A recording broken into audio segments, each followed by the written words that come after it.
Hello everybody and welcome back to my channel. Today I thought I would do a little bit of a story time. We've lived in this property for about 3 months now, so I feel like I'm safe to talk about our old property.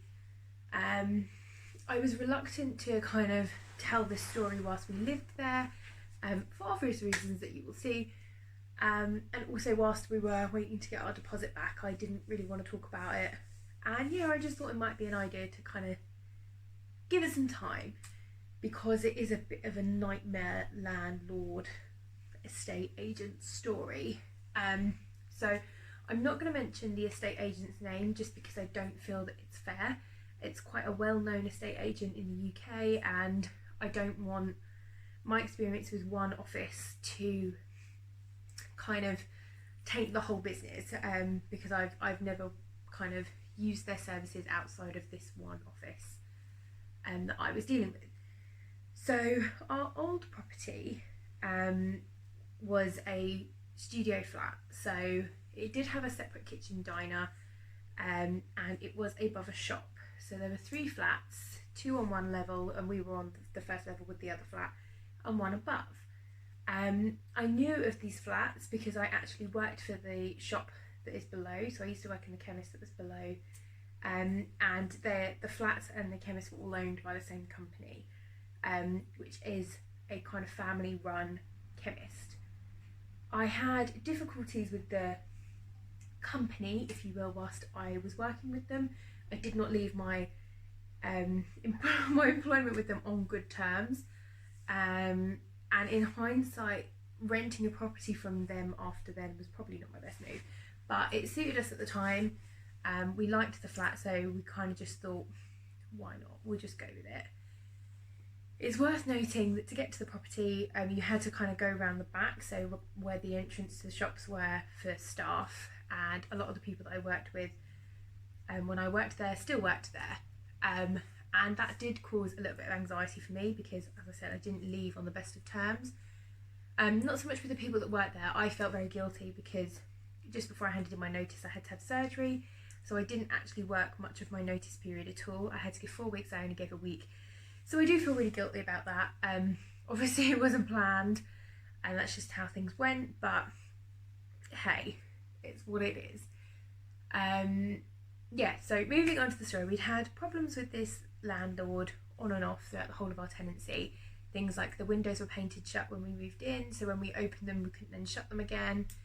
They took the fuses, well the previous tenant took the fuses out of the storage heaters, things like that. Our blind fell down, we hadn't been there very long, our front door handle was falling off. It was a bit of a mess and they weren't very quick to rectify the problems that we had.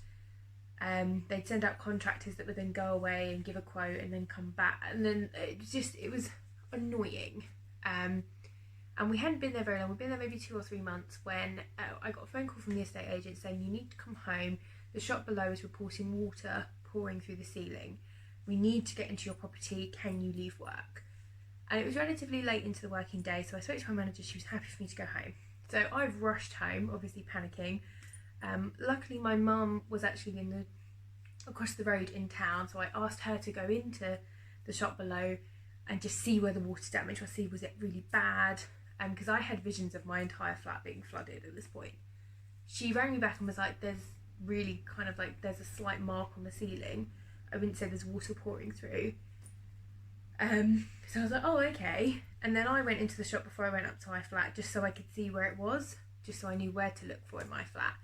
And immediately I could tell it was much further back in the shop than my flat was. So I remember I said there's 2 flats on that floor. It was much further back. So I went up to my flat, there was no water anywhere that I could see. We had also previously reported that the stopcock was actually too stiff for either myself or Megan to turn. My dad couldn't even turn it. Whoever had done it way too tight, and they had to actually send somebody out to fix that.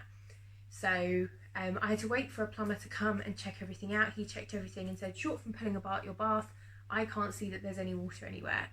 At this point the shop downstairs was closed, so he couldn't go in and check, and that was the end of it. As far as I was concerned, it was nothing to do with us. About a month after that I had another phone call saying there's water pouring through from the ceiling, can somebody please come back to the property or can we let ourselves in? So again, I went back to the property, went through with the maintenance guy from the shop below, showed him there was no water. He was happy that there was no water. Again, the end of it as far as I was concerned. I sent an email to the estate agent saying this water leak has nothing to do with us. It's been checked twice now, please could you stop contacting me?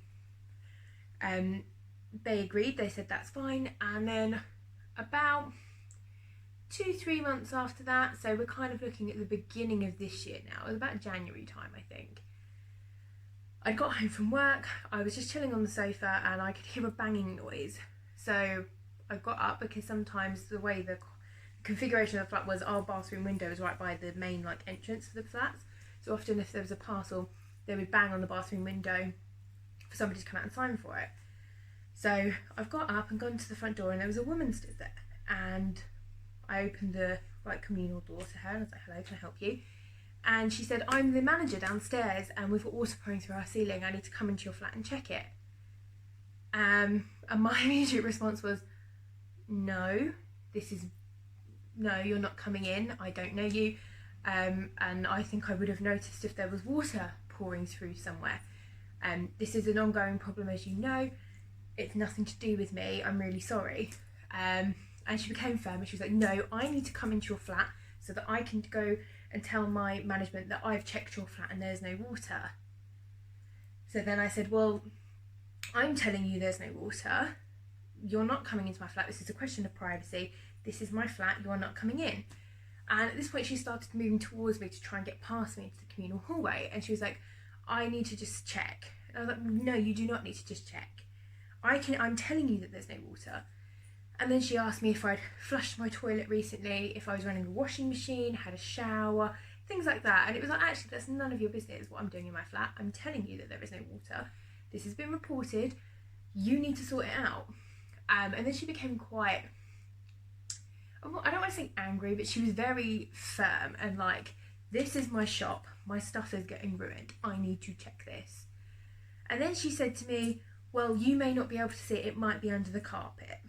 To which my response was, well, if I can't see it, how are you going to see it? So we went back and forth, back and forth, back and forth. And in the end, I said to her, I was like, look, you're not coming into my property. At this point, she's in the communal hallway and trying to make towards my door. I was like, you're not coming in. This is my flat. Can you please leave? And then I kind of lost it a little bit. And I was like, look, this is borderline harassment now. We have been called back to the property multiple occasions for a water leak. There is nothing to do with us. Can you please leave? I understand it's frustrating to get things sorted because this particular company weren't very quick with their maintenance responses. I was like, I've worked for the company, I understand, but I'm sorry, there's nothing I can do. This is nothing to do with me. And then she said, well, I can arrange for the company to recompensate you for the time you've had to take out of work.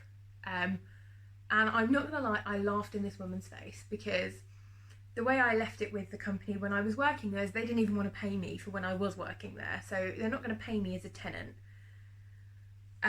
So at this point I was starting to feel a bit panicky, and then she was like, okay, well, can I speak to the other tenants? And went to go and knock on one of their other doors. Like, no, you need to leave. This is nothing to do with us. And then somebody called her from outside and she left. So I quickly locked the door, went back inside, and I think all of the adrenaline just went. I rang Megan in tears because I was just kind of in shock. And then I tried to contact the estate agent, so they closed at 5:30 and this was happening. By the time she left, it was about 5:15. I rang them a couple of times, nobody picked up. I left them a message saying, you need to phone me back now. This is incredibly important. I phoned their out of hours number, nobody picked up. And so I composed them an email basically saying, this is not on. Somebody who is linked to the landlord has tried to force entry to my property. Not even, if she'd have just said, can I come in and check? And I went, no, and she'd left, it would have been fine. But the fact that she repeatedly, over the course of about 10 minutes, attempted to gain entry to the property, despite the fact I was saying no, was not okay, actually. And as a landlord or as a representative of the landlord, they're not allowed to do that. Whilst you're renting a property, it is yours. They're not allowed to come into it without your permission. So if you're renting and your landlord wants to come in and you don't want them in, they're not allowed in. Because although it's their property, it's the law basically. So I sent them a very long email detailing exactly what happened, and basically said if this happens again, if we're called away again, I will file a police report for harassment, because we have mentioned this many times, and it's nothing to do with us. And the estate agent rang me the next morning. They were very apologetic. The landlord offered to give us, I think it was £50 off the rent as a gesture of goodwill. I also asked if we could be let out of our contract early, so we were tied into a 12-month contract, but on the basis of harassment and the level of things that had gone wrong with the flat, we wanted to get out of the contract earlier. They agreed to that, which we were very lucky about. And yeah, we were just, I don't normally go mad, but I kind of had enough. Yeah, we still didn't have windows that shut, and that's what I kind of said. I was like, bearing in mind we have all these problems that landlord's not fixed, I'm not going to accommodate a shop downstairs that has nothing to do with us. And to which they agreed it was not fair. And then, yeah, basically the landlord was very apologetic, and the woman, we never saw her again. Not in, like, I saw her kind of about in Oxted, and she tried to say hello to me on one occasion, and I just ignored her, because I thought, no, you're a rude woman, I don't want anything to do with you. Yeah, so that's the story of the time that my landlord, or somebody associated with the landlord, tried to force entry into my property whilst I was a tenant. It's not a fun situation. It was quite scary, mainly because she was so assertive, and I didn't really, obviously it caught me off guard, so I didn't really know the best way to handle it. And afterwards I was a mess. I'm a mess most of the time, so there's nothing really new there. But yeah, if you have any tenancy horror stories, then please drop them below. It's always interesting to hear about other people's experiences with their landlord. I would just want to say that we're very happy where we are now. Our landlady is lovely, and the estate agents we're using now are really good. It's worth noting that also the particular estate agents we used for the previous property didn't actually come and check on the property at all. You're supposed to have a check at 3 months, and then every 6 months they're supposed to check the property to make sure you've not smashed it up or nothing's broken. We didn't have any of that with the previous estate agents, and this one we had our 3-month check yesterday. So yeah, much better place, much better flat, much better landlady, and hopefully nobody trying to break in. So yeah, I thought I'd share that story. Yeah, make sure to like this video if you're enjoying the kind of chatty style, and yeah, I will see you next time. Bye bye.